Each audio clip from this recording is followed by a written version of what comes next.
Hello, welcome to the 15-Minute Hour. My name is Corey. Today I'm going to be joined by my friend Nathaniel, who is on a noble crusade against usury. He is from Texas. This interview was actually a while ago and published on his publication form. However, he gave me permission to reproduce it here. We talk about mysticism, usury, magic, and all those fun things. So without further ado, please enjoy. My name's Nathaniel. Your name is, or introduce yourself however you would like. I can I'm introduce Corey. myself as I an go by example. Jungfreud. Nice. Why do you go by Jungfreud? That was my street name in New York when I hung out with the philosophers and evangelists. They all had street names. And because I was studying psychoanalysis, they called me Jungfreud. It also means new joy.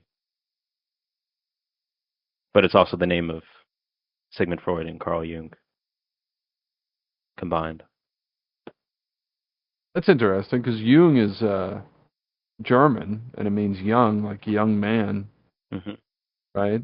And Freud is joy. All right, but they brought in, because when I learned German, I remember there was a word for new and it wasn't Jung, but they must have brought in Latin. I think it was like Neu or something. You know what I'm talking about? Jung, so like young joy, like a new joy, a fresh joy. Yeah, I understand that. Yeah. I'm just, because there's a different word for new. Oh, yeah, And yeah. so It's a more poetic way to say new. right. Is it a more Germanic way? That's what I'm wondering. Yeah. Because because isn't it the word for new in German is a Latin word, so it must have come in later. Oh, I don't know. I don't know anything about German. I'm just trying to relax. Um, nothing nothing's more relaxing than German. So the topic is magic and eternity. And I remember I said before, in case I forgot, just to get started, now that everyone's apparently gone, what's the most outlandish thing that you could tell me? I'm relaxing. I don't understand in relation to magic. Yeah, because you're always talking about like the Nephilim and stuff like that. Uh-huh. And I was putting my toddlers to sleep, and I was looking at what you were saying, and I was like, "This sounds like paganism, but at the same time." And then you explained it, and it made more sense. Uh-huh. Well, we I were get, talking about. Okay. yeah. I would just say, I mean, magic's just the de facto state of existence. So magic is just the energy of God. Um, Okay. and what people, I think there's a big misunderstanding in modernity about the nature of magic, and I think one way you see this manifest is a common Protestant polemic against Catholics or Orthodox is that they're doing witchcraft, they're doing magic. Even American Catholics and Orthodox, if they went to like Eastern Europe, for example, and they saw the way very pious Christians um, do certain rituals there, like home rituals, home what we might think of as home witchcraft in America, or even in deep Appalachia, you'll see this too. They would just say it's witchcraft. But to these people, the lines between paganism and Christianity are very thin. They're not as hard line as they are in the West. Um, In Eastern and Europe. in Eastern Europe, or a lot of like very, very rural places, like again in Appalachia. And this is even with Appalachia, which is actually Protestant, but they still have a lot of these more deep connections to spirits, like indigenous people or traditional cultures do. That would strike a lot of Western Christians in particular as bizarre or straight up pagan. But my point is that Christianity is the fulfillment of paganism as much as the fulfillment of Judaism.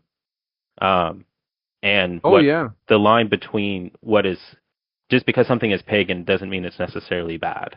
There's a lot of paganism that is rejuvenated and given life in Christianity. For instance, astrology is a big one. Like a lot of people in the West think astrology is demonic, but Right. even in the West, this was something that was really back and forth. Like Aquinas and Dante read very deeply into astrology, not in the modern New Age way that we think Yeah, of it, I noticed right? that. But especially once you go into the East, things like this become much more apparent. And one of those things I think people get confused on is magic. And it's not that just like there's a lot of modern tropes in magic that come out of 18th, 19th century England that I don't want get people confused with. So, for example, one big one is like left hand and right hand magic. And what I'm describing kind of sounds to people who have read some of modern occult literature will sound like that. But that I'm trying to say that's not exactly what I mean. The chief exorcist for the Vatican a while ago said something to the effect that this is a false distinction that makes people think that some magic is good and some magic is bad. And I understand where he's coming from, but I also think there's more subtlety and nuance to it. And a lot of what people would think of as magic that you see being practiced by Christians in rural areas or in the East is magic, but it's not anything contradictory. The divining rod comes to mind because I was at lots, for example, yeah, lots. Yeah. Because the apostles did that, but I was and I was kind of iffy about it. When I saw a divining rod, I was like, I don't know if that's okay or not, even if it works. Or Gideon with the dew on the grass, or all these weird things that happen in the Old Testament. It's basically divination. That's interesting. Right. It's divining the will of God through a natural phenomenon. It's basically science, not in the modern sense of science, but in the more traditional sense of science, which is as below, so above.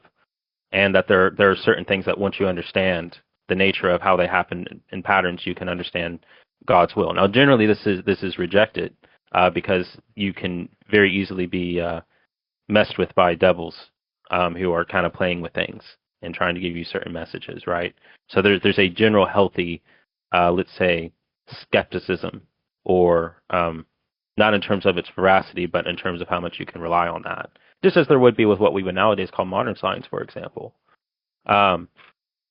There's a certain healthy approach to how you go about these things, but nonetheless, there are, through traditions passed down that connect people to their pre-Christian past, these ways of dealing with everyday life, what we might call like everyday magic, or what modern neo-pagan witchcraft people will call house magic. That just things that we wouldn't explain through everyday modern science very easily, or we would just be very skeptical. So the distinction between what is bad magic or good magic. So for instance, a lot of what gets translated in modern English in the Bible is magic, is pharmakon. And pharmakon is a very interesting word. But basically, pharmakon is a word that can be many things. It could be medicine. It could be a technique, like a technology. It could be sorcery, especially sorcery that involves the use of drugs. So that's where it has a connection to medicine. And then it can be a poison which also heals, or a healing thing that also poisons. If you read Plato's Phaedrus, he goes through a lot of poetic iterations of this word.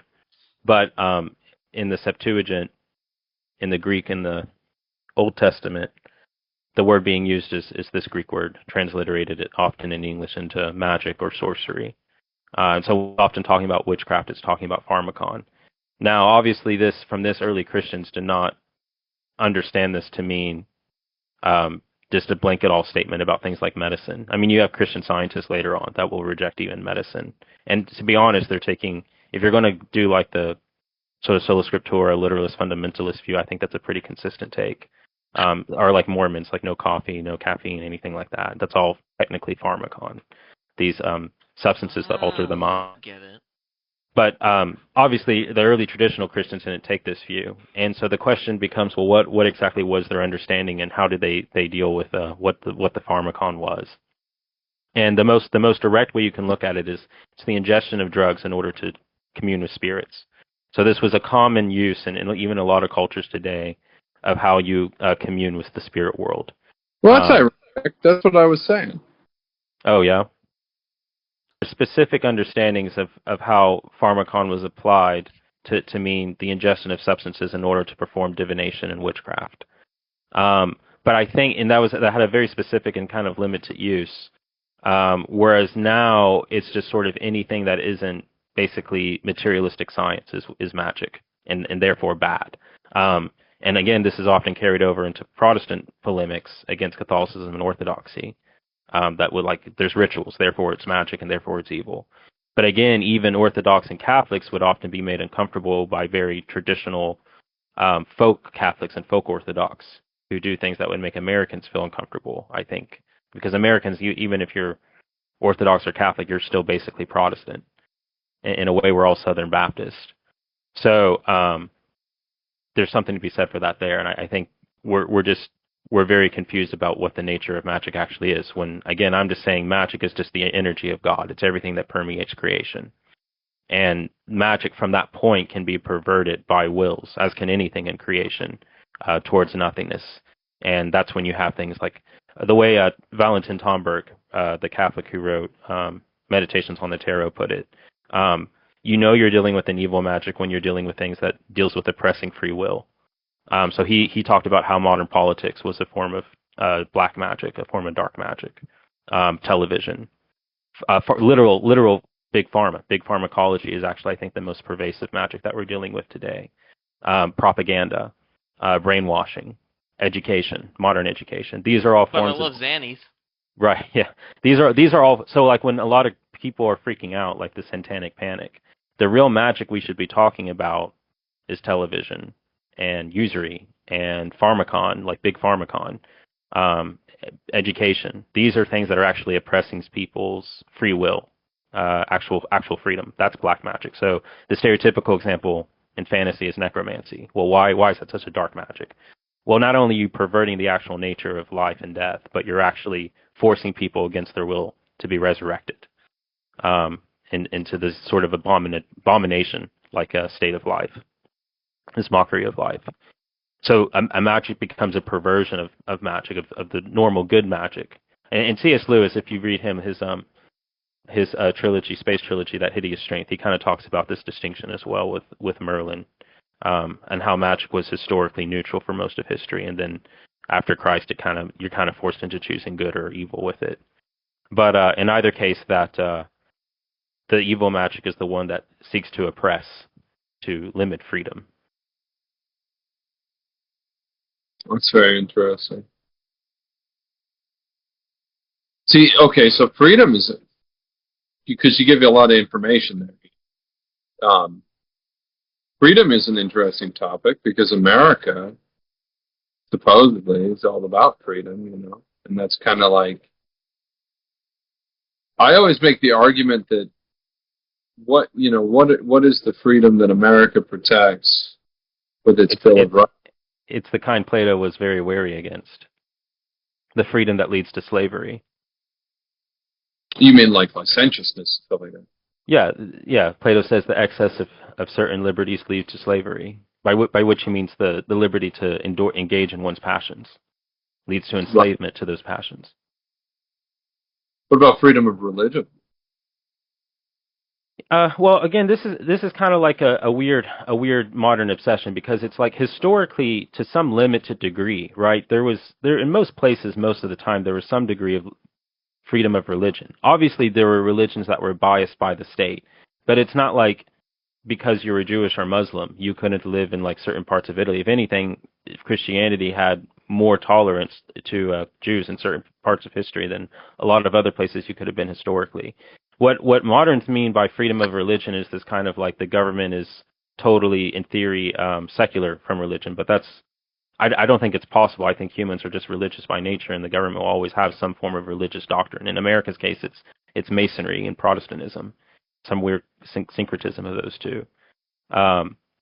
We say on paper and we take certain legal measures to say that we're not we have freedom of religion and separation of church and state, but there's always a religious aspect and theology behind any government, even atheistic ones. Well, it pushes out open religion, gives the whole floor to secret, basically.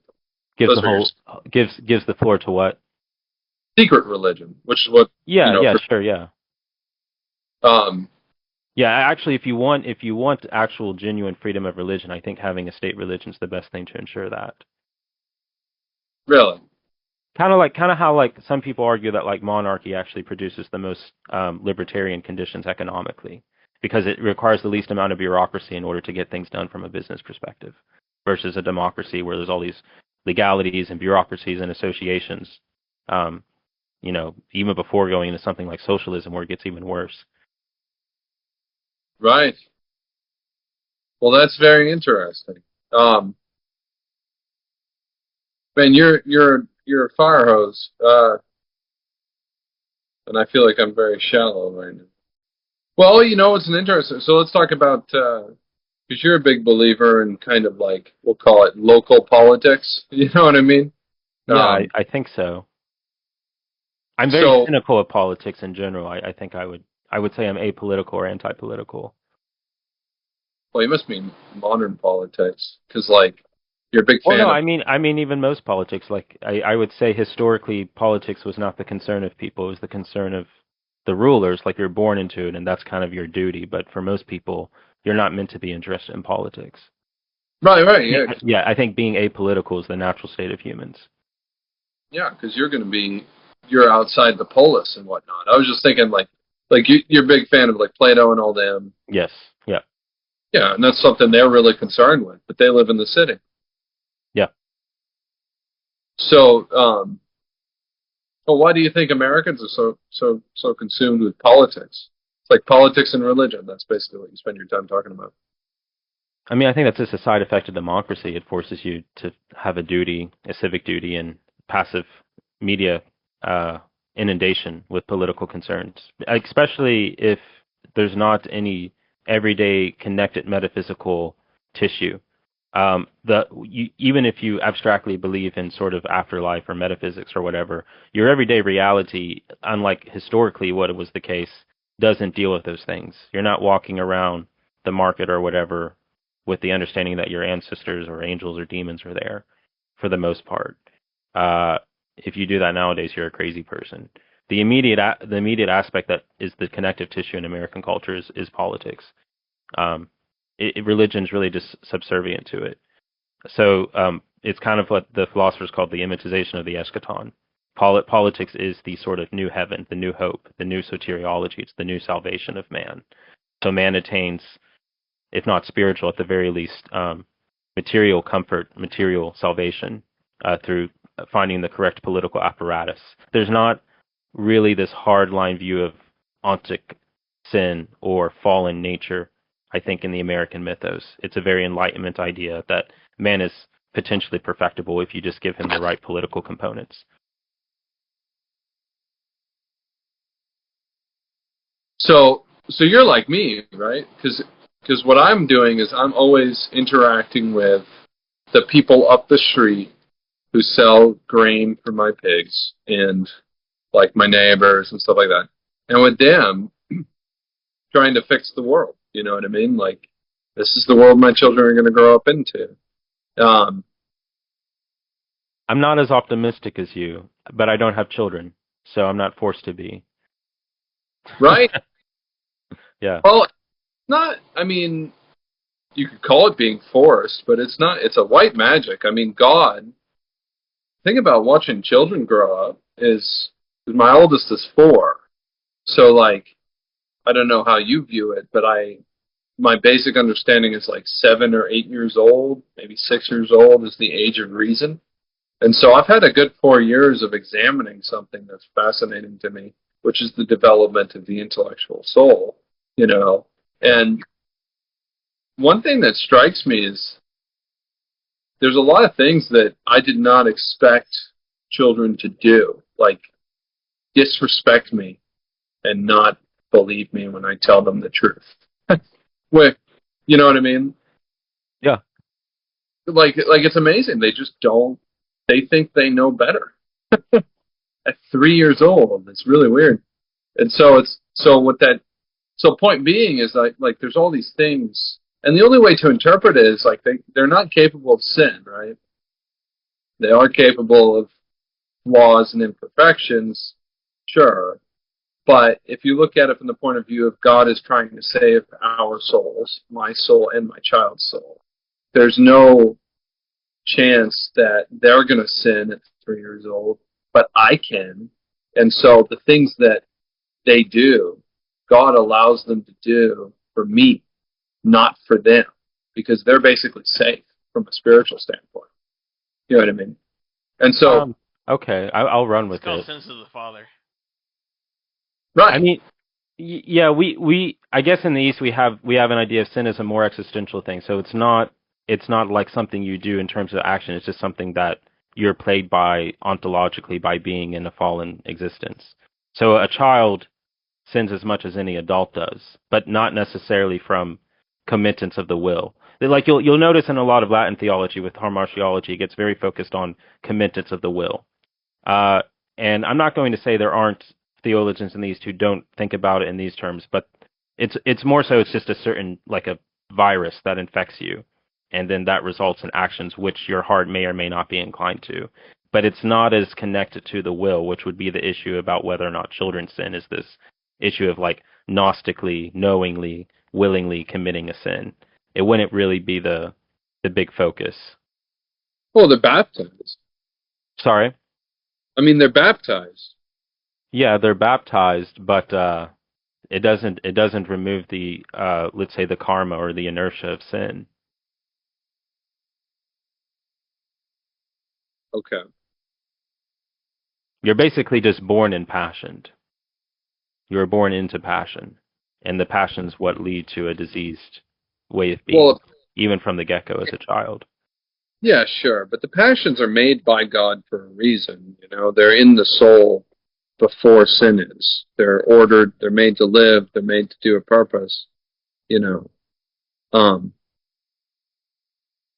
I think the only point I was trying to make is that grace is that you can see things through a child, through what the way they're acting, that can kind of give you an idea of what God is doing in the world at large, even because it doesn't comes from their environment, but also comes from God directly in a lot of ways. And so, like when you said I'm optimistic because I have children or I'm forced to be optimistic, it's not just the fact that I have to provide for them a future of some kind as much as I can. It's also that I see in them extraordinary graces.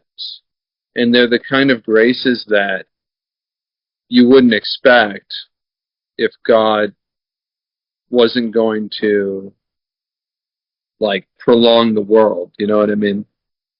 I think I see what you're saying. Yeah.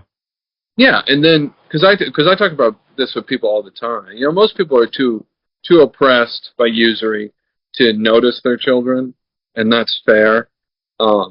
Some wealthier groups, like the Catholics, have women that have a little bit more freedom to actually notice their children and what they're doing and stuff like that. But so if you take that and then you also compare it to the fact that the world just keeps trucking along in this terrible way where it's like literally the Nile River full of dead babies every day, and all the other sins, you know, euthanasia and just the abuse of children, the breaking of the will to like satanic sex rituals and stuff like that, that everyone even knows about, that's like obvious. The fact that God doesn't crack down on that immediately is also really interesting. You know what I mean? Yeah, Like, it has to be like the days of Noah, which were pretty bad. right. Well, Like we're not on that level yet. I mean, There's a it's lot hard. of people that are, but not everyone. Not most people. I think Right, most people still have very basic charity and empathy. that's true. That's interesting. But what I was going to say is, if you look at the way God is responding to it, so like here are these terrible sins, right, which have increased recently. What God has done, it seems like, is revealed it and taught people about it. He hasn't like, you know, killed millions of people or billions of people in DC yet. You know what I mean? Does that make sense? Yeah, I think also, I would want, I don't know if it's true, but I'm convinced to say most of these really bad sins have existed pretty consistently for most of history, usury being the exception. But usury has made these things a lot more far-reaching in their effects, and it's concentrated the most sinful into power in a way that governments historically have not been able to achieve. Psychopaths have always had a tendency to rise to the top of power hierarchies. That's just a historical, psychological, sociological fact. But I do think modern capitalism, which is to say not the free market, but the form of market that is formed out of the combinations of industrialism and usury, has a Yeah. tendency to promote psychopathic behavior in a way that no other form of government has. And I think because of that, we see these kinds of sins on a much more far-reaching effect than they have been historically. Right. Yeah, because I worked at a factory, and I remember looking around and saying, there's no way a private citizen could ever have this without taking out a loan. You know? Yeah. So, like, if you just have the free market, everyone's a craftsman. Nobody owns a factory. Yeah. Yeah, it's like Marx says, everyone has ownership of the product of their labor. Industrialism destroys that. So, should we be communists then? Because that's what. Yeah, communism's still based off industrialism. All these modern systems are based off industrialism, fascism, communism, capitalism, right? I don't really know. I think again, I'm not an optimist. I don't really think there's any solution to this. I think the world's just going to burn, and there's not really anything you can do about it except take care of the people that are close to you. But that is the solution, by the way. I guess it already, is. It wins. Yeah, but you don't have to worry about what the answer is. It's not the solution most want to hear. That there's some sort of political solution to these issues. I agree with you that it pretty much most of it stems from usury. I just don't think there's ultimately anything to do about it. I think it's just the projection of the way history goes. Okay. I think it's a Pandora's box. Once usury is out of the bag in a very large way, like it was after industrialism, I don't think you can put it back. I think I think the world market has to sort of expend its resources to the point of a near existential annihilation of the human race. Okay. I agree with you that I am very cynical about like the government doing anything ever, really. Of course, there's many different governments that are all interconnected in many different ways. So, like, a dude could run for the local sheriff, could probably do a few things. You know what I mean? In fact, they do. I mean, local sheriffs do a lot. Yeah. But, in a small way, yeah. In a small local way, sure. Right. And so, well, I mean, and if you throw away if you throw away fascism and communism and capitalism and all the industrial political models that are all very top down, and you go back to what existed in like medieval Europe, well, that is something that built up in a local way, very complexly, under a sophisticated bureaucracy that ran a world empire, you know what I mean, and succeeded. I mean, that's basically what the Franks are. You know what I'm talking about now? They call it feudalism. Yeah. And so, and God is powerful and clever and patient and all these sorts of things. And if you look at what he's doing, because I understand what you're saying, okay, yes, it's all going to burn down, that kind of thing, eventually. But it hasn't yet. And if it does, we should be prepared. I think it's far away from doing it, too. I could see it going on for another few hundred years. There you go. So we've got a few hundred years, according to you, to respond to this. Is this, by the way, is your cynicism the reason why you don't have a wife and children? In part. I've also been heavily considering monastic life, and I still am to some degree. Right. Well, I've noticed that with monks. The good monks that I've talked to, if I get them nailed down on this sort of thing, I've talked to a lot of different people. Monks are my favorite, and they also have that opinion. The cynicism. Yes. Well, I mean, they have an optimistic cynicism, you could say. No, I will say I'm ultimately optimistic, but I'm a pessimist in everything leading up to that. Yeah, it's an optimism in heaven. It's like, well, the world has always been bad, now it's worse. Why not give your life to God? See what happens. Something like that, yeah. That's very. But the thing is you can do that, and the way most people do that throughout all of history is through the sacrament of matrimony. And that's true. Though I think we're in an interesting age where matrimony is not really the route for most people anymore. A lot of it's just sexual economics has been vastly changed through contraception, namely, but industrialism and usury. And it's a much harder game to play than it has been historically, and I just don't have the energy for that game. Right, sure. Based. So you think most people shouldn't get married anymore? I think it's very hard to. I think it's hard. Most people don't have the natural pagan virtues that everyone just kind of were bred with historically in society, that not only produces a capable individual, but produces a capable family that's capable of raising capable children. As the psychoanalyst Winnicott would say, being a good enough father, being a good enough mother is hard to come by. Right. And you don't get to go. I didn't hear you, sorry. I agree with you. I've been saying to all the Catholics I know that I don't think you can go to purgatory as a father or mother anymore. I think you have to be perfect to make it through this thing. Yeah, it's very hard. I mean, we often say it's more difficult than monasticism. It is. Yeah. Monasticism's the easy way. I wish I had known about it. Honestly, I think that God justly punished me, because when I look at, like, and I love my wife and children, I always wanted a wife and children, so that's kind of a point of evidence against the idea.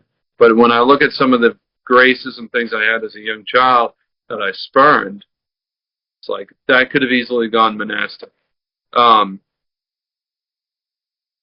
Anyways, I consider you a very virtuous person, though, Nathaniel. So you are doing excellent in that regard. That's great. I enjoy hearing people talk about how great I am. Love you. You know, you're a very genuine person. I think I've reached the conclusion that I am also autistic. So I think I'm just salon autiste.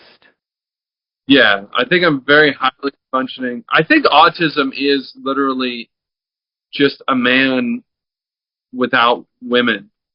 Because I wonder how women autistics would feel about that. Well, there's all kinds of. It's a broad category. It's kind of a dump. It's just like the miscellaneous category. But the people I meet that are autistic, and when people say you're acting autistic and all that kind of stuff, it's like that's just because I forgot women exist in the world with their emotions. You know what I mean? Oh yeah, because they're different. Oh wow, they're different. Wow, women are different than men. Crazy.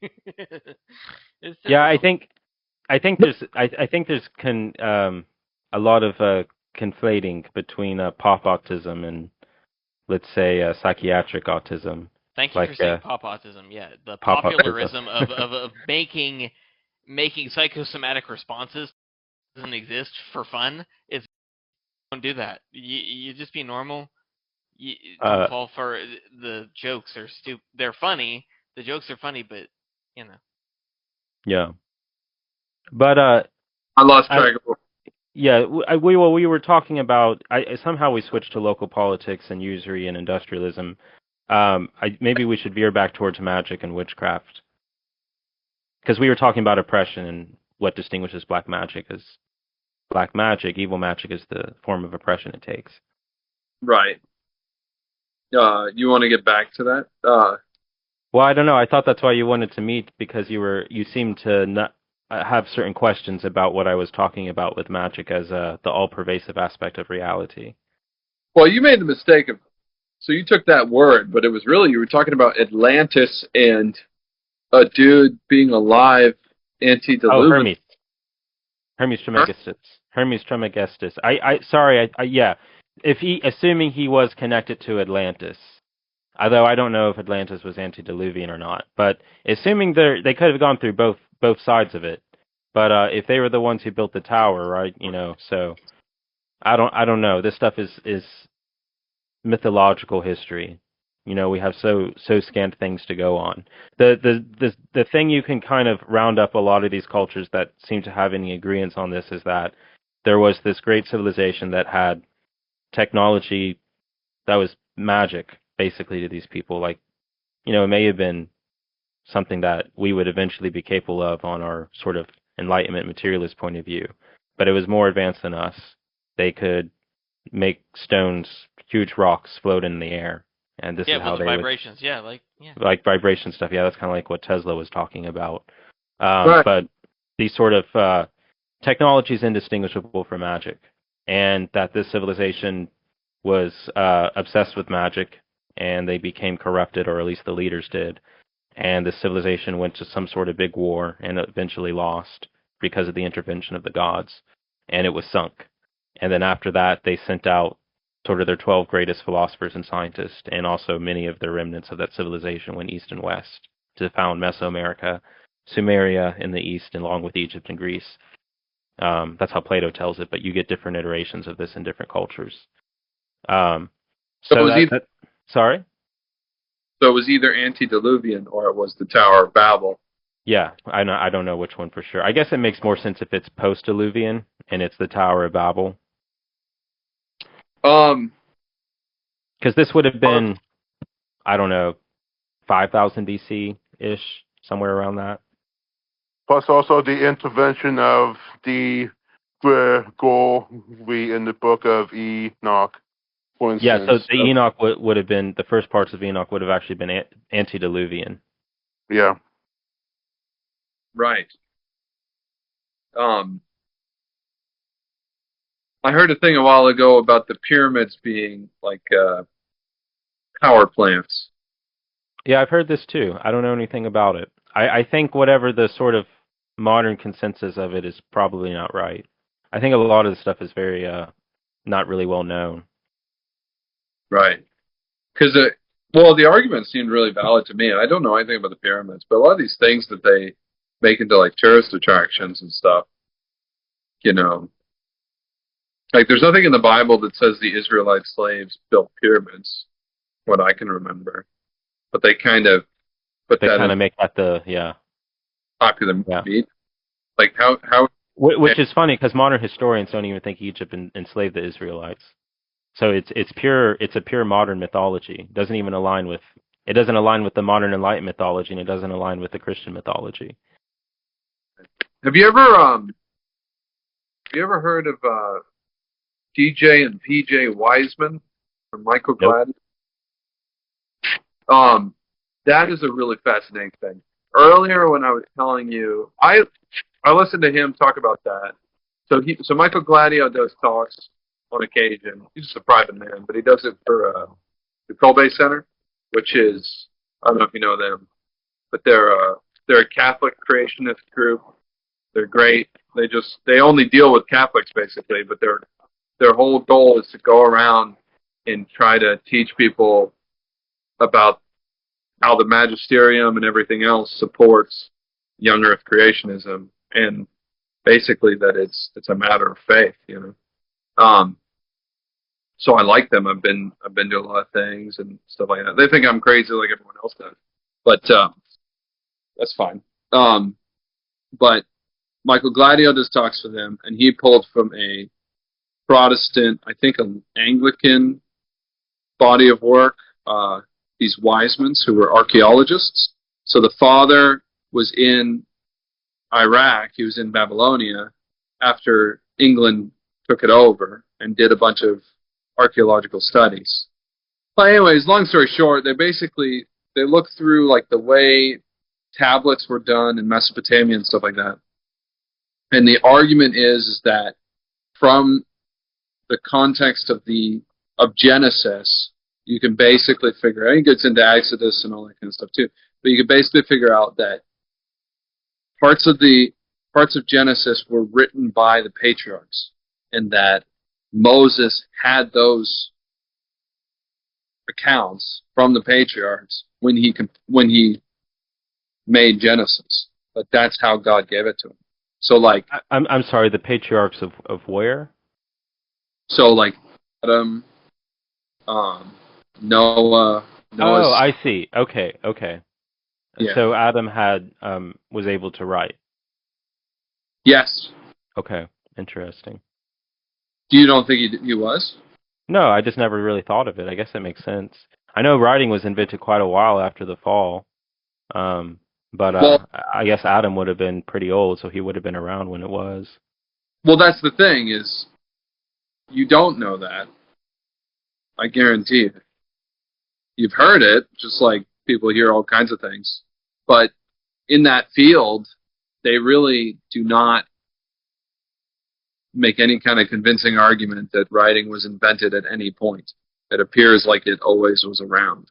Unless you want to go back to, I mean, I'm a young Earth creationist, so basically... Yeah, well, it was in the Book of Enoch, it's given to men by the Watchers, which is similar to how Plato describes it in the Phaedrus. It's given to man by the gods.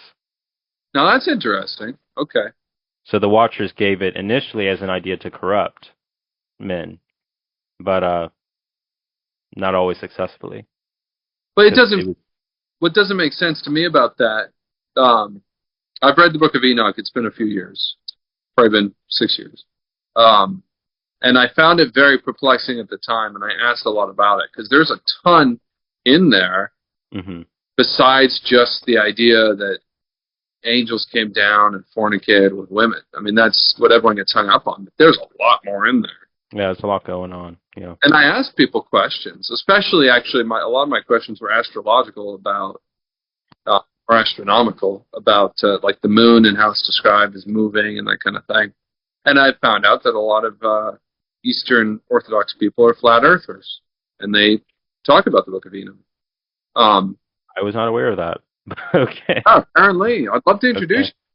Okay. Well, I asked you about that. So I was talking to flat earthers, geoplaners, if we wanted to use a less incendiary term. But the guy who finally could talk some sense into me about this topic that I was dealing with, that wasn't just like mathematical, like create. Now he was still pretty mathematical. That's not how I think. But he was an Eastern Orthodox guy. I think he lives in Serbia. I could be wrong though. Somewhere out east. Can't remember what I was talking about.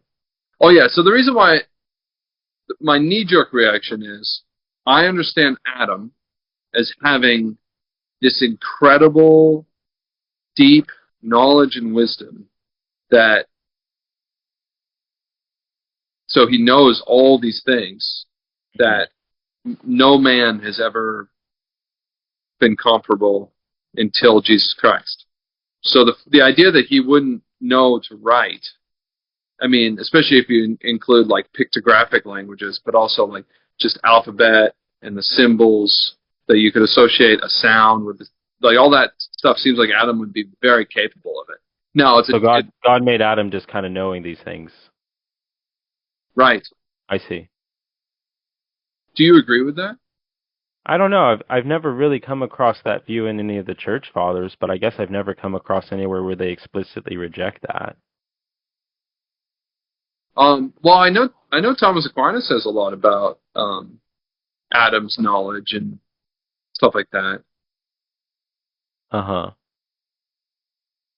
But you don't like that. Well, is Aquinas citing church fathers about Adam knowing writing? It's just not a claim I've ever heard. I'm not saying I don't necessarily. I'm not open to it. I don't know what he says about Adam knowing writing. I just know he says a lot about Adam's perfection, his intellectual perfection, things like everything. So I think it would just follow from that. Assuming writing is something that would be included in perfected knowledge. The way Plato thinks of it is that writing is actually a sign of a degraded intelligence. Really? Which I tend to side more with. Yes, because of what memory, right. So that once you introduce writing, it's basically the gods realize that man is declining and that their memory is not perfected enough to rely on, so that they need some record that survives lifetime and no longer rely on oral tradition and history. And Plato even makes the point that it's actually the hillbillies in the mountains that are illiterate that are often more intelligent than the city people. and that they're the ones who will pass on their culture when the next great disaster, other than the first flood. I live that way. I live that way. Yeah. That way. Basically, so when it comes again, when another disaster happens that wipes out civilization, Plato says it's the hillbillies in the mountains in Appalachia that will actually pass down their culture, and the city people will be forgotten because they were relying on writing. So writing is actually a degeneration of the human form, of the human intellect. A perfected human intellect, when it needs writing, it only needs memory and oral tradition. But it'd be capable of it. Well, no, there'd be no reason to, because writing is something you learn as a crux, as a handicap. A perfected knowledge when it require learning writing. That's very interesting. And that kind of falls more in line with the Book of Enoch, which is that this is something actually given to men to sort of make them lazy by the demons. Well, yeah, you don't need to talk that much about big topics if it's all written down for you by someone else. Yeah. Of course, it backfires because that's how you get the Old Testament. Yeah, that's how they misinterpret information, and then they forget what they were trying to do in the first place, over and over again. Well, I was going to say that about the Old Testament. Well, that's very interesting because I'll tell you what. So, before I was Catholic, and when I became Catholic, I was of the opinion that the world would be a much better place if everybody was illiterate. And I was just, in fact, I kind of stopped writing that much. I had a publishing company. I converted when I had a publishing company, and God wrecked it. And so, as much as I liked writing, as much as I loved writing, it's, I just thought, but I kind of had a popular idea of Catholicism that it was for the illiterate, because it's kind of a Protestant idea, is that when you're able to read the Bible, then you reject Catholicism. Of course, that's not true, but that was my first approach to it. Now, I will tell you though, from my experience, and this probably fall in line with what you're saying fairly well, anyways, because God makes all things new, and whenever there's an invention or something like that, God allowed that and permitted it. But I have noticed that with writing, with books, with novels too especially, that there is a higher level of knowledge I can achieve using the interconnection.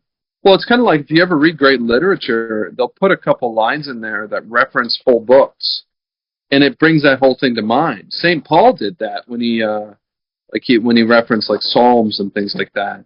And so there's something really profound about that.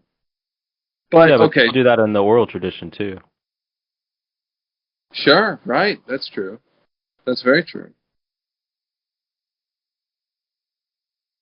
Very interesting. Okay. Well, anyways, I would really encourage you though mostly so I can know what you think about it, because you're giving me new stuff to think about. Is if you get a chance to look up Michael Gladiel, he's a Frenchman. Glade of the Gods, I think what that name means. But he does a good job of quickly cataloging the argument there, and it's really profound because the argument is that Genesis 1 was written by God directly and then handed to Adam. And then Adam cataloged a few things after that. And I think, honestly, I don't think it would go against what you're saying. I don't like the idea of God stooping to that kind of language, but I don't know. I've never heard that in any of the church fathers. That's very bizarre to me. Okay. Does he cite this from any tradition in church history? Like Gladio? Yeah. No, he might be running just with the scriptures. Uh-huh. I found it a very persuasive argument. Now, I know you don't have a lot of respect for me, but... What do you mean I don't have respect for you? I'm just kidding. Oh. I found it a very persuasive argument. And I'm not a guy that believes that scripture alone is, a good idea. So, and it is an innovation. So yeah, so I'd be interested to see what you think about it. I think it's probably a deeper. While we're on the topic of writing, it does also relate to magic. There was this idea in a lot of cultures that to be literate was to be capable of magic, and Plato even makes this allusion again with the word pharmakon, which he very explicitly assigns to writing itself as a poison that heals, but he also means it in a double entendre that it is a type of sorcery, that it's a exchange, sort of like a Faustian pact that man makes, where he gives a part of his soul and he puts it into a tablet, and this tablet takes on parts of his soul for him, and he starts to relegate himself, his memory. But memory is very different in the classical world than it is in the modern world. Memory is very important. It's basically where your soul is. It's not just this computerized, like the modern idea of memory is like this sort of computerized part of the psyche that just stores information. It's much more integral to the personality in classical and ancient cultures. And so when you're taking a part of your memory, I don't know if you ever see Nightmare Before Christmas, but there's that scientist who takes parts of his brain and puts it into his creations. It's kind of like that, to give them life. I mean, it's something very analogous going on right now with AI. But this tablet that has writing takes on its own life.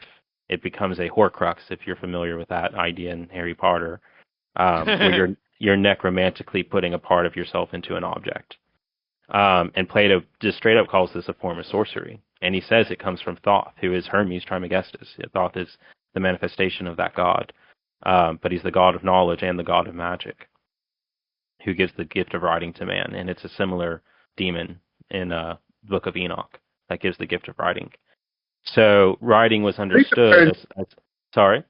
You comparing him to Saint Germain. Yeah, well, I was saying that some people think that Hermes Trismegistus is Saint Germain. But that's not exactly here or there right now. But what I'm getting at is that... it sounds like an evil thing. Well, maybe. I guess it depends on who you ask. But that writing itself is a form of magic, and that a particularly strong magic. And that to be literate was to basically be a sorcerer, to be a magician, a magus, like the magi who visit Christ. But also, it's that you're committing something to permanence, unlike oral speech. And then also that you're having to put this composition of words to create sound in a way that's unfamiliar to most people. You're spelling things. You're casting a spell. So there's this strong connection in a lot of cultures between what magic is in a intense way, like not everyday magic, like real genuine witchcraft magic, and being able to read and write. Do you know the phrase "on there"? On there, I'm not familiar. On there, yeah. When you're talking about things, on there, and when I'm going to punctuate the end of every sentence, I say on there, and eventually, if I keep saying on there, part of my speech is on there, going to take your brain on there, and there you go. You've heard on there 4 times. Yeah, it's part of it. It's part of the whole speech. It's part of the whole speech on there.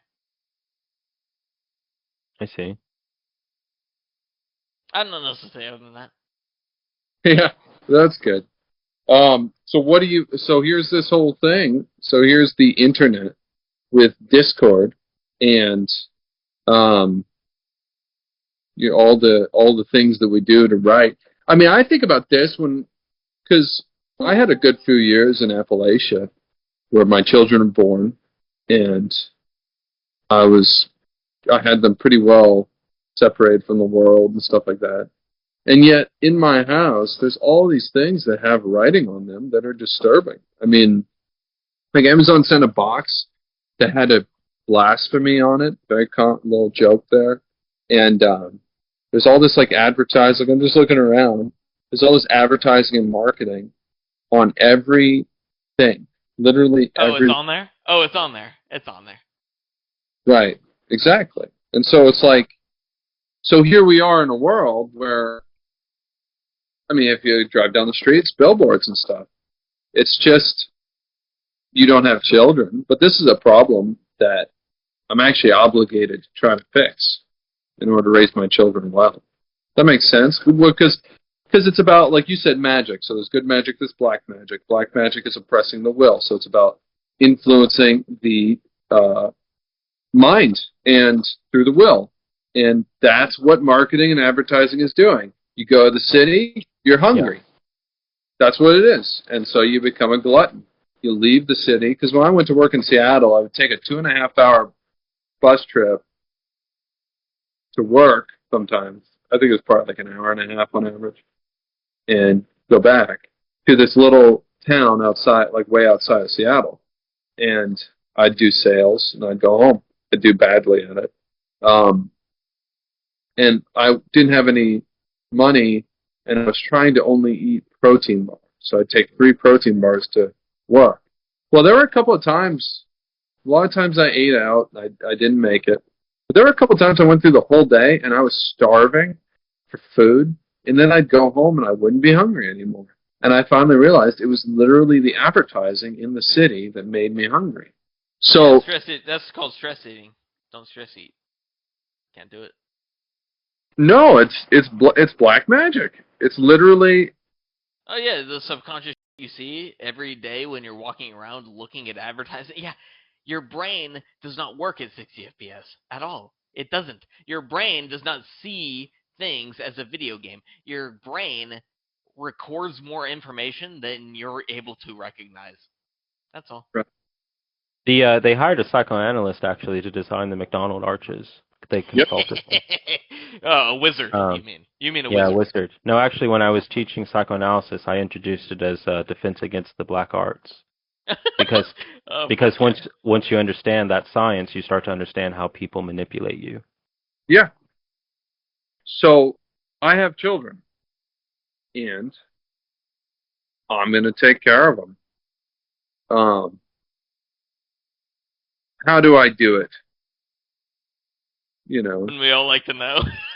Wouldn't we all like to know? I mean, I have thoughts, but you're here, Corey. You're the professional. How do we do it? How do we do what? Raise children? How do we raise children in this black magic world? So I will say that the example where I saw the most well-behaved, most normal, psychologically well-developed, healthiest children was this mostly Catholic, but not all Catholics. There were Protestants and Orthodox. And they were living around this Catholic monastery around Tulsa, Oklahoma. It was called Our Lady of Clear Creek. Oh, yeah. And these were all disenchanted college professors, very intelligent people who had children and like, we can't raise our children in the modern world. So they went and got farmland around this monastery. A lot of these were like ex-hippies, you know, who tripped a bunch of acid and saw Jesus or something. And so it was kind of like a hippie commune, just traditional Christian. And these people had like families of like 8 kids, but they were so well behaved, and you could have just normal adult conversations with these kids, like about history, literature, geography, philosophy. But they weren't like it's not like a stereotype of a homeschooled kid that doesn't interact with the outside world or like some sort of cult. Like these were very socially adapted, normal kids. But they didn't have any television. For the most part, they didn't have access to the internet. They definitely didn't have a cell phone. So I know a lot of people don't want to hear that, and I know that's not the only answer, but that definitely seems to be like 50% of the battle, is just getting rid of all the corrupting in modern society. You mean the screens mostly? The screens, yeah, the necromancy, black scrying screens, yeah. Yeah, because the boxes and the cardboard and stuff where they print all these images, you can't do much about that. That stuff disturbs me. Because I got rid of all the screen.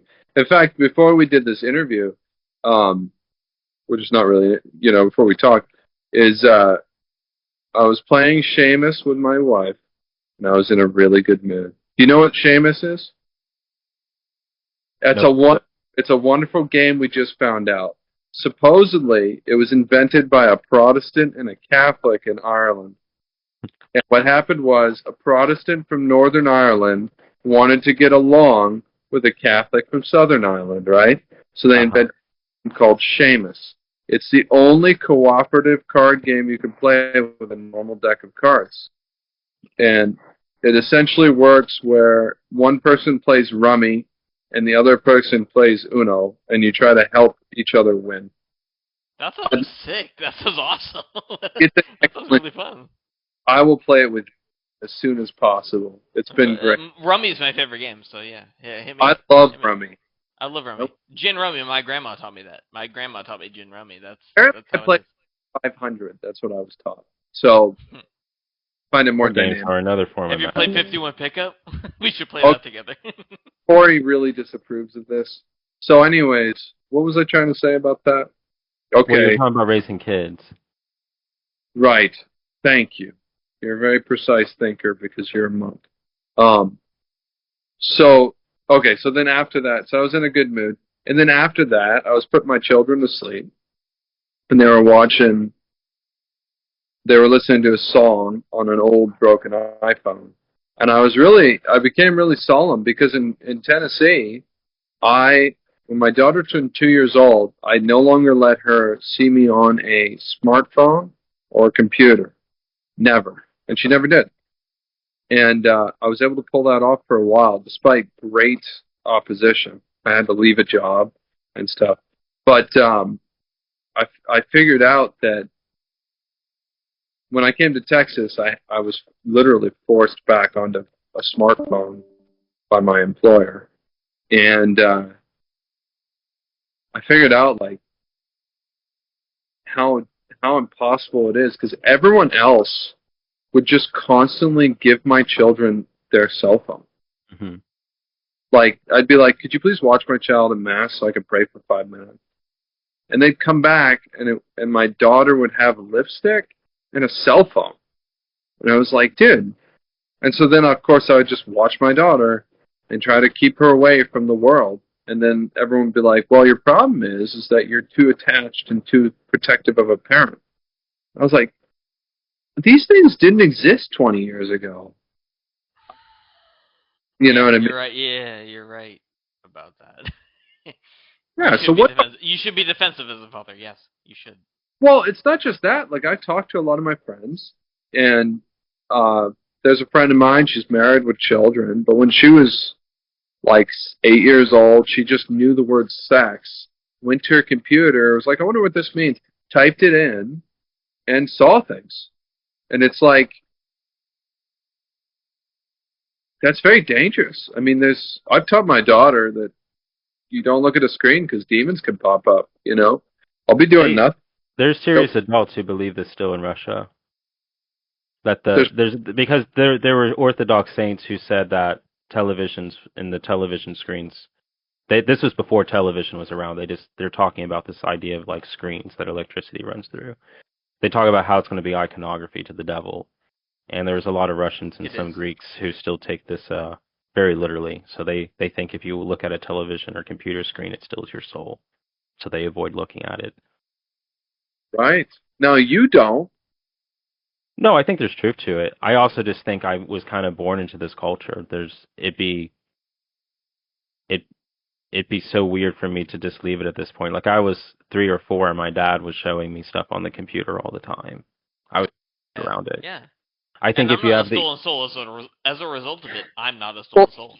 I think a lot of my soul probably has been stolen, but it's like, what can you do? What are you gonna complain about it? Yeah. Hell, so you're gonna build some. Again, these kids we saw in Oklahoma had such life in them that I just don't see anywhere else, and I think it was in large part just not being raised around the screens. Were you saying something, Ken? Yeah. Well, I was going to say that. Like completely separating yourself from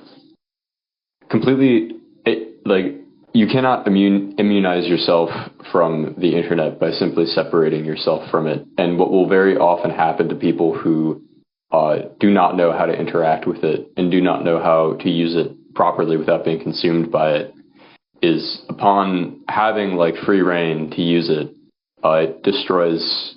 Maybe it doesn't destroy them, but it changes their personality in a way that is not really beneficial. So, like, for example, I always think of this story that I know of from, I think he was a Mennonite.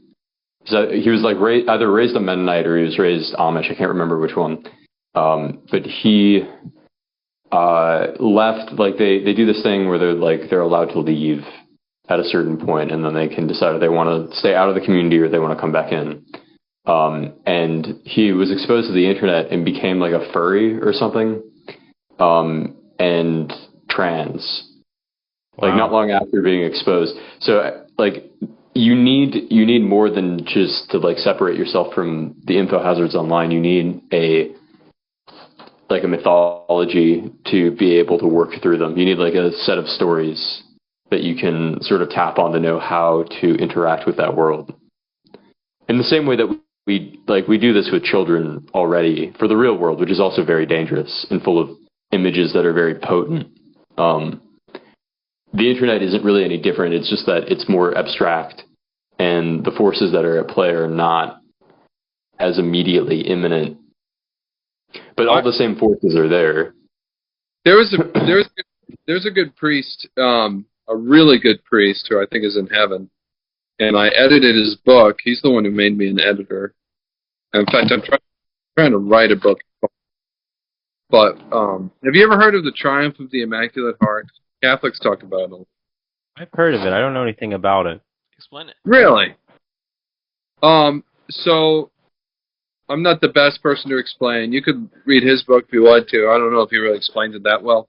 But his book's called Listen to Our Lady or Go to Hell. I designed the cover for it. Anyways, point being, so the Triumph of the Immaculate Heart is this idea. And Catholics, I think, who believe in it do not understand it, and they just kind of see it as like a brief period of fun before the end times. But what it really is it's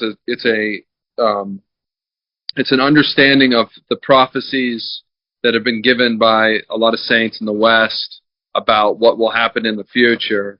And like the Great King unifying Christendom. Yeah, exactly. Yeah, we have this in the East too. Right, so it's related to that. And so a lot of Catholics think it'll be 25 years, but this priest, he said, no, it's going to be much longer than that. And He's right. Yeah, it's going to be associated with Our Lady, and it's just a period of history that we can't even comprehend. And so basically the period we're in is right before that, and then God does, and so it gets so bad, but it's not the end times, and then there is a great chastisement, and they say we're already in the chastisement and stuff like that because the church is confused and all these kinds of things. And that's true.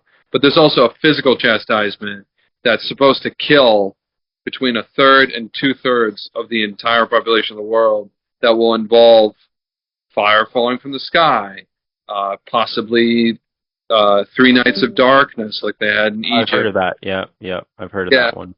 And so it's not. Padre talks about it. You need the beeswax candle. Right. You don't want to get. Okay, so and I won't or even. Just build your house out of sandstone. It doesn't light on fire anymore. I don't know. But he's talking about there's this prophecy of the Nights of Darkness, and Padre Pio says you need 100% pure beeswax candles in order to see during it. Oh, so it's kosher? It's just proto. Like the other candles kosher? don't really work for some reason. There's truth to this though. The beeswax candles produce a certain type of ion that are cool. Make it so that they burn in certain conditions that other candles won't.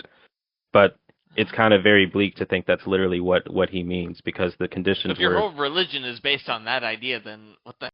That's just a scientific discovery. Why would it's kind of scary, because the conditions where the beeswax candles burn and the other candles don't are like I don't know, like nuclear apocalypse or something like that. Oh, but anyway, so there's a comparative thing that people are scared of. Yeah. Well, you can go weird places with it. But anyways, I've heard of the 3 Nights of Darkness before.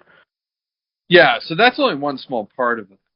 And it's good not to get fixated on that. It's really good. Everyone I knew who was pretty crazy. Yes. And that's not the triumph, though. The whole point of the triumph is it's a promise that God will give a Christian age after our evil age and before ending history. That's the promise. That's what that is. And so that's what it's about. And one of the and this kind of goes back into the beeswax. So like for instance, another thing I've noticed that I've pointed out and people don't seem to care is how plastic everything is. And like plastic, there's a lot of things to say about plastic, but like our clothes are plastic, altar linens are plastic. It's in your testicles. It's in your testicles right now. In your brain. Yeah, we're all Barbies now. Right.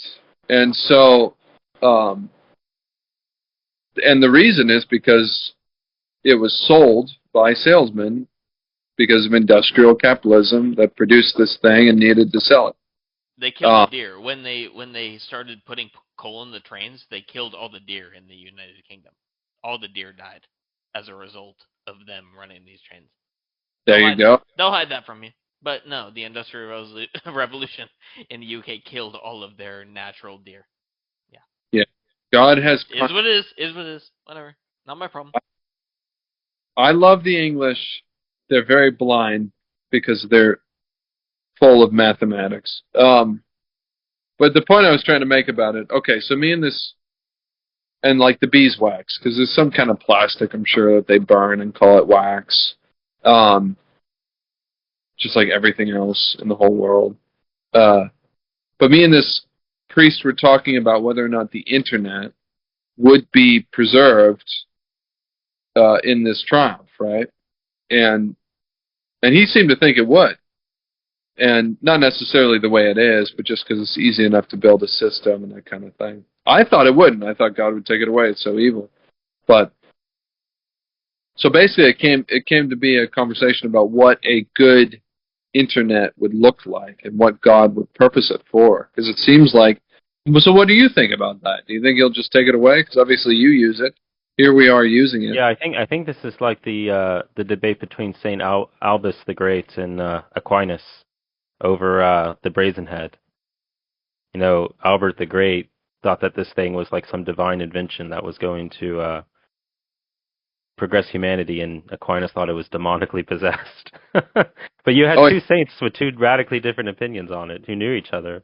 Yeah, well, I know about it. It's kind of an obscure story. I knew about it because I belonged to a speakeasy back in the day that was called the Brazenhead, named after it. Tell me the story. Well, the story is just that, you know, alchemists around that time were really into inventing basically AI. It was a primitive version of AI. A lot of this technology we just don't really know very much about. It's been lost. But they seem to have something like computers. I mean, some people even say the Greeks had computers, or I guess what you were talking about with Egyptian batteries and whatever. But there was some form of computer technology known in medieval times that produced things like the Brazenhead. And it was relatively simple compared to... You have a way of telling things where you don't give the background, and you assume... and I just, like, I've been trying to work with it, but I know anyone who listens... I'm on Nathaniel's side about this. It's going to be like... I'm on Nathaniel's side. You've got to explain a little more about that. I have there's not much to explain. Like, not much is known about it. There's just, they had certain or I guess magic, or they called it alchemy, you know, so a lot of alchemists were very secretive about how they did these things. But one of the things the alchemists made was the Brazenhead. We don't really know much about it. We knew it existed, and we knew certain people like Albus the Great had it. So when you say it existed, so this is something you see in people's writings? We don't have like an old bronze thing shaped like a human head, and we're like, we don't know what the heck this thing is, man. But this is modern historians think it's just made up. That they're all making this up. That this didn't really exist. Same thing with like Philosopher's Stone. Anything the alchemists talk about. I mean, modern historians of science, for example, will literally take Newton's writings, where he's talking about foundations for physics, but he's intermixing it with alchemical terms, and they'll basically cherry pick all the parts where he's talking about the foundation of physics, and they're like, oh, yeah, this is good. This is real science. And he's literally getting this, according to him, from alchemical transmutations. And they're like, oh, that's just bullshit. He doesn't want to tell you how he actually discovered it. He's just making that up. This is the modus operandi for modern history. So if you look, they're doing the same thing. They're doing the same thing with alchemy. So they're like, oh, they say they got this from the Brazenhead. That's just like a sleight of hand. That didn't actually exist. People didn't have computer technology back then. That's ridiculous. You know. If you go against the narrative that technology is, you know, at the highest peak it's ever been today, then you're not going to be taken seriously in academia. Right.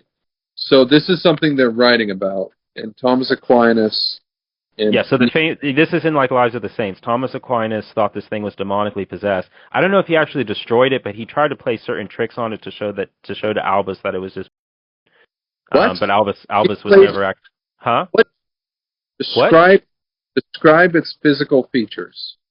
It's just like a brazen head in the shape of a human head. It's literally what it sounds like. And you would write down certain things and you would put it into its head and it would give you a response, like AI. And Albus would use this to solve philosophical issues, theological issues. He wouldn't necessarily take it as divinely inspired, but he relied a lot on it. And Aquinas is like, this thing is demonic. You should not be asking it questions. And Albert was like, no, it's just some like alchemist thing. Like, I don't take it too seriously. It sounds a lot like AI, like the little chat box. But Aquinas is like, yeah, no, this thing is evil. But again, you had two saints, two different opinions on it. Can you send that to me? I feel like I can't send you just like a story on the Brazenhead. Just whatever you could find that makes. All right, if I remember to, sure. Helps me, because you know how I am. It's not real if it's not written in front of my eyes in this magical formula. Because otherwise, I'm just hearing it from an uninitiated, and it could just be rumors.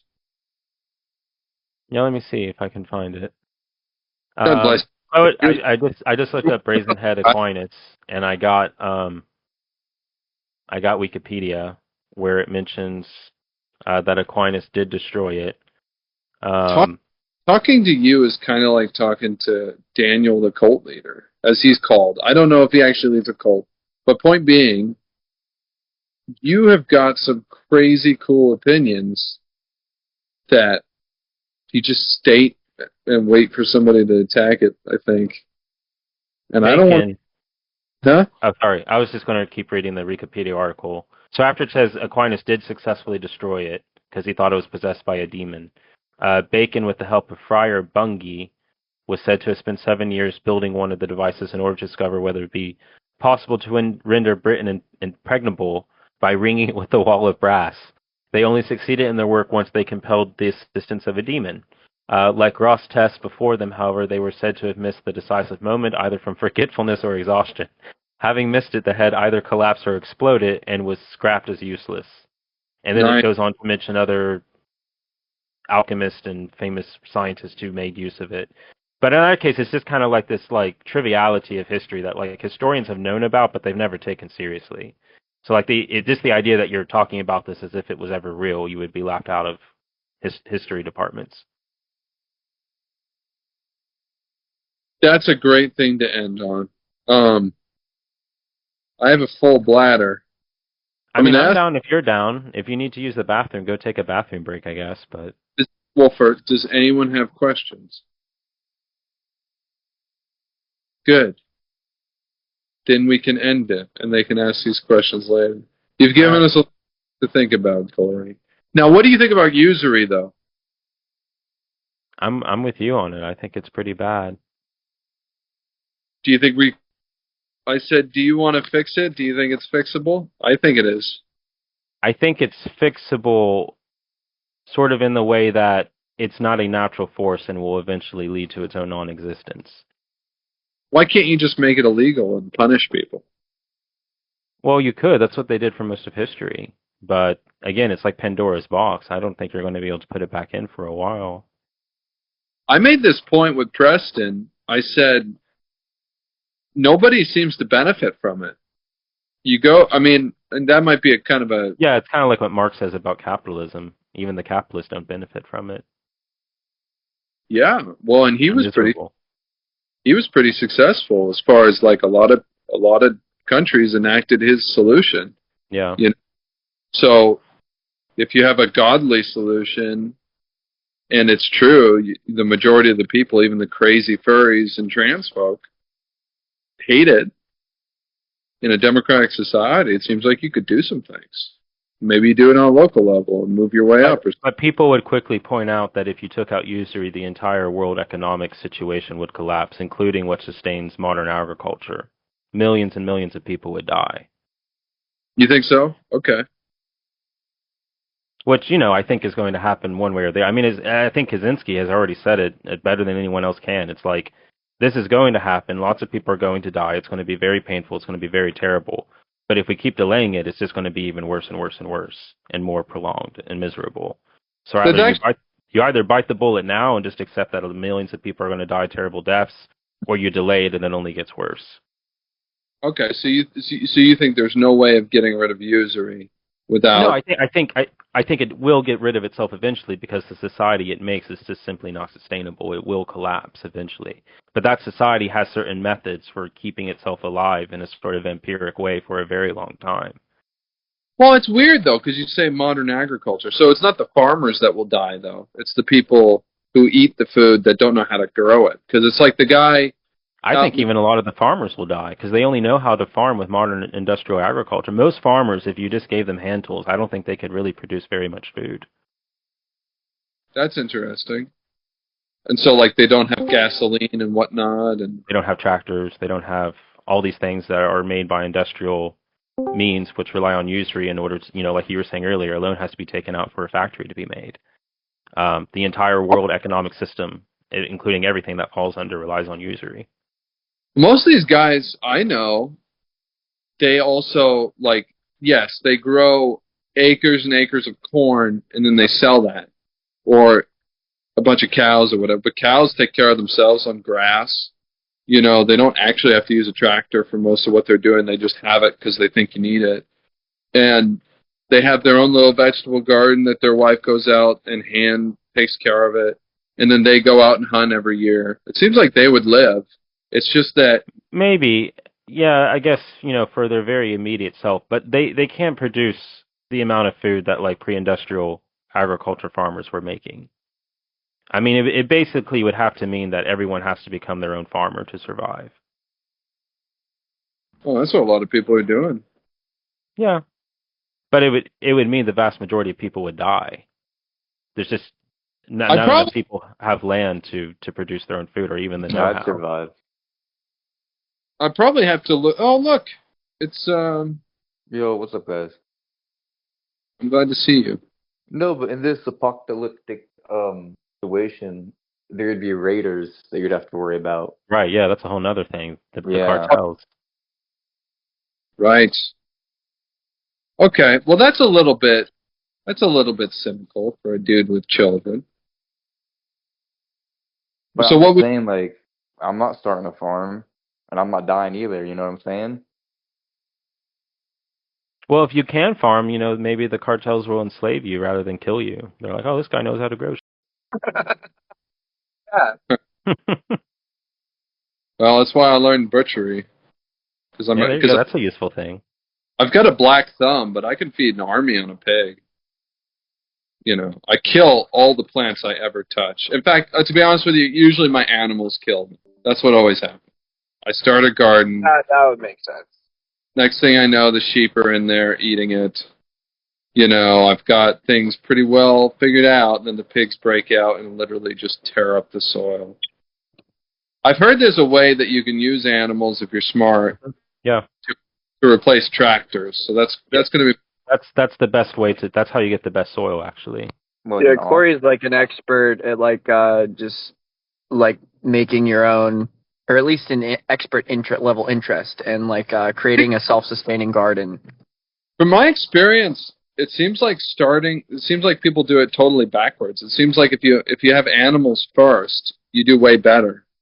You know what I mean? Well, if you're in a normal rural area that has a normal activity of animals, and there's no farming happening on it, your soil should already be pretty good because it's already being taken care of by animals.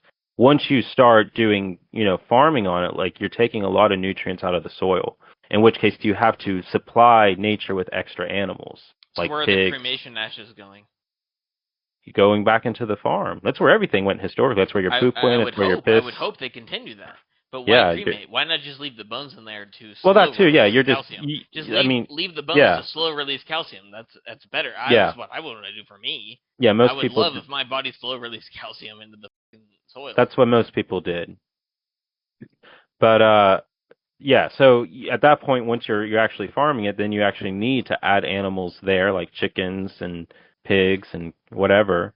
One, they add microbial food for the soil and through the manure and everything, but things like the chicken talons can just the right amount of superficial tilling without killing the microbial and mycorrhizal life in the soil. So that's how you get the best soil. And you do various things in order to encourage them to go out there after you've harvested all your crops, and you discourage them from going out there in spring. So you need some land in order to pull that off, because you need a part of the land being used for farming and a part of the land that isn't. Right. Yeah. God bless. I would love to play poker, though. I really would. I'll see you later. I got to use the bathroom and check on my wife, and I'll send you a message. God bless you. Bye, Nathaniel. God bless you too. Have a good night, buddy. It's a lot of fun. I like you guys. Bye. Thank you for tuning in to 15 Minute Hour. You can find us on Spotify and iTunes, and at least some of our uploads on YouTube. You can reach out to us at cbanta125@msn.com with any questions, comments, or concerns. Until then, I hope you have a wonderful rest of your day. Thank you.